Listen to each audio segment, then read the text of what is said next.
Honest J. Nowak. Oh yeah.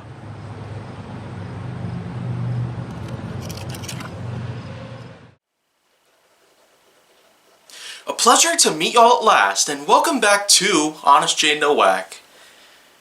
So once again, I'm just going to say that because of the notepad here, there doesn't seem to be any signs of any slowing down on subjects or other ideas I might have in mind for HJN or otherwise. And like I've said before, there is a possibility that I might have another super big elaborate project in mind, like another crossover, but because there might not be one happening for a little while, especially with a new one that I have in mind, I'm just going to get together with some more original topics here. So, for today's topic, number 567, Edutainment. And yes, edutainment was apparently a thing in history. Because, let's turn the clock back, at least 20 years into the past. The PlayStation 1, released in 1995, around the same time that such famous hit movies like Clueless, Apollo 13, and Toy Story had also been released during that year, and not to mention Michael Jackson's History, Past, Present, and Future double album with 15 originals plus 15 of Jackson's biggest hits at the time had also been released in 95. We also can't forget the fact that, well, a lot of new things had also started coming along there, but the big thing about the history of the year 1995 was the PlayStation 1.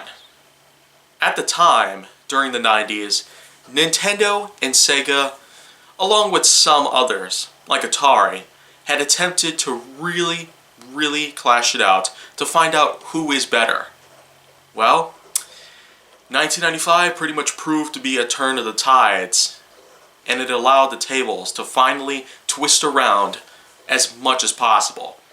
Sony's PlayStation 1, which had inadvertently been made by Nintendo after a little deal had gone wrong with Philips, who eventually made their own console called the CDI, had come around. The PlayStation 1 was in fact one of the first ever consoles that I'd ever played in my life. But if there's one thing about the PlayStation 1 that we shouldn't forget to highlight, it'd be for the fact that in the mid to late 90s, around the same time that there were a lot of games being made for that specific console entirely, there was of course the advent of educational games, which were mainly PC based. There were a ton of ROMs that I used to have on PC, especially from 1993 to 2003, and I still do have a pretty big collection of these CDs, but unfortunately, I don't really have them with me to showcase because, well,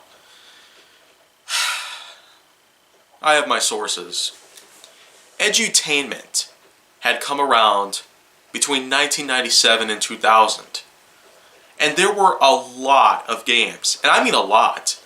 Lightspan Adventures, the company which had created all of these edutainment games for the PlayStation 1, supposedly made way more games for the PlayStation 1 than any other game company around there.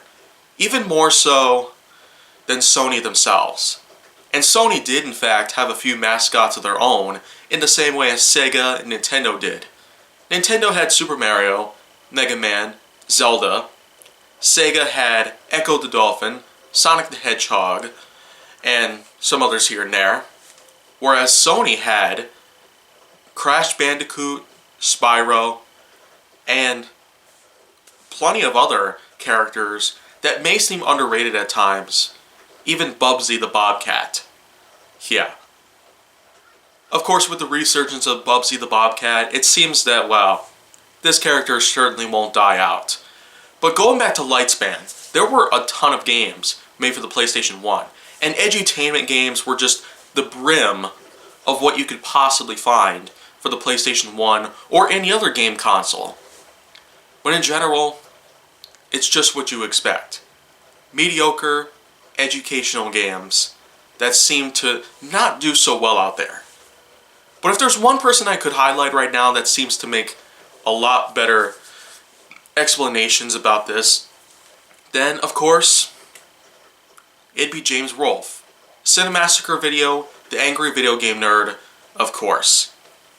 Because about 3 years ago was when James Rolfe had created an episode that centered on the Lightspan adventure games. Well, at least a small handful of them. There were games like K9.5 Live in Airedale, Math on the Move, Calamity the Natural World, and some others here and there. And just as you expect, they were not that good. They certainly were not at all good, maybe.